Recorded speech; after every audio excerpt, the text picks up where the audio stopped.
So with this test, it's a little bit more advanced, but it really helps you target to see if you end up having tight hip flexors and a couple other things. And I'll get Donnelly to demonstrate it.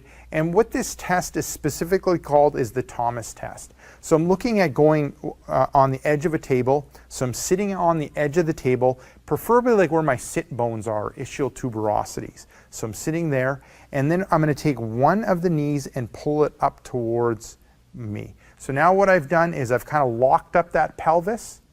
You can see Donnelly's got great posture, upright posture, and now she's going to rock back, and she's going to let that other leg hang there.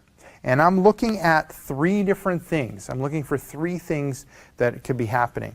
I want to see if the hamstring or the back of the thigh, if it's off of the, if it's kind of off of the mat or the plinth here. And what that'll end up showing me is hip flexor tightness. So with Donnelly, she's fine. The back of her hamstring is like below the plinth area. So she's fine when it comes to hip flexor tightness or iliopsoas tightness. The second thing I'm looking at is I want to take a look at this knee here. Now, if the bend in the knee ends up being greater than 70 degrees, then what that ends up showing me it ends up showing me that she ends up being tight in that rectus femoris.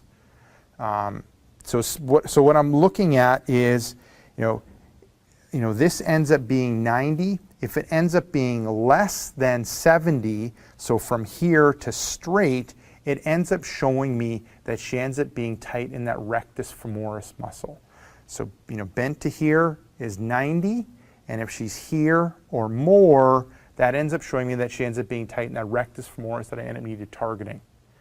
Now the third, so with her, she ends up being, it looks like that she's tight in that rectus femoris, and it's something that I need to work on.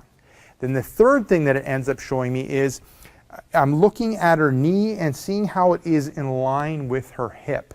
If the knee is out to the side, that ends up showing me that she ends up having IT band tightness. So out to the side here, there ends up being tightness in the IT band. And if I see that leg out to the side, then that ends up showing me that it's something that I need to work on with her, loosening up that IT band. Perfect. And now, Donnelly, I'll get you to switch over and go to the other side. So we looked at that right leg. Now we'll try the other side. Good, pulling it close, great, rocking back. And then I'm going to work a little quicker with this one. So I'm looking here, she's fine with a hip flexor tightness or iliopsoas. If I'm looking here, is it looking at this being 90, is she less than 70? So I would say yes. And if I kind of test, I can see that she's tight through there. It's something that I need to work on with her.